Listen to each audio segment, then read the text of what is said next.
around my story. I am Emma, 23 years old. My life seems very normal.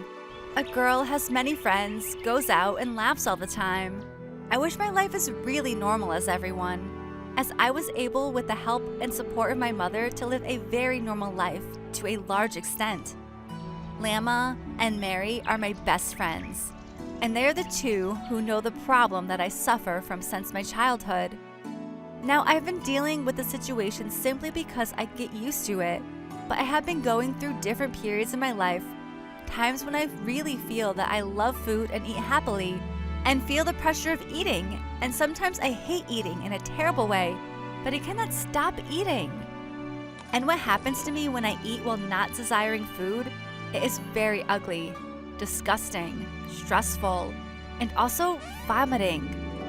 After that, I will have to replace this food because I am hungry again, and it may happen again, and I keep repeating this.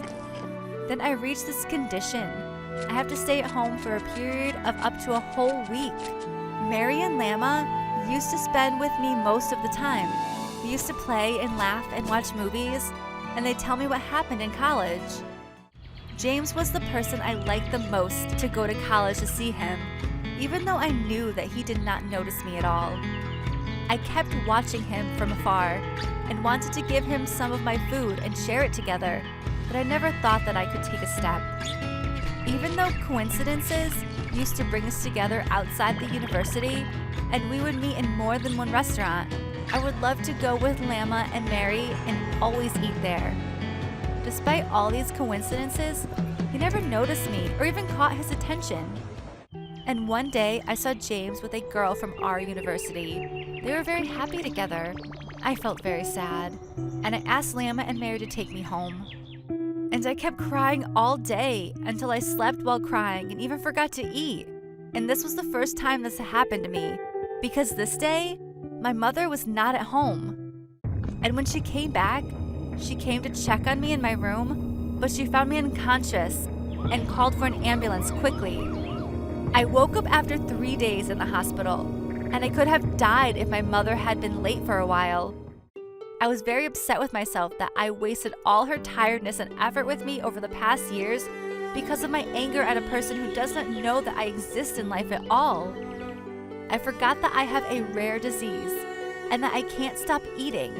Otherwise, I might get a big problem that could lead to death. My mother was the only one who got my back since I was a child and kept trying to find a cure for my illness. She was helpless and very sad the moment when I woke up. The bigger problem now is that it did not stop at the problem of craving for food, which is impossible for me to stop. I am now a patient with heart disease. I saw the doctor saying to my mother when she was broken down, and this is one of the many problems that naturally occur because of my illness. My condition now is much more difficult than before. I am prohibited from excessive movement, travel, and swimming. I am forced to eat all the time. Although food has never caused me a problem with weight, my life has become more difficult, and my mother has to take extra care of me. I feel that I've become a very big burden, and that if I died, the lives of all people around me would be easier, so I decided to take an extra dose of heart medication. My plan would have worked if my mother didn't notice that and forgotten about me even if it was half an hour. Unfortunately, she noticed that my condition was getting worse and took me to the hospital, and they rescued me at the last moment, and I had a new life. Do you think my decision to commit suicide was wrong? Or what is wrong that I continue to live and many people suffer because of me?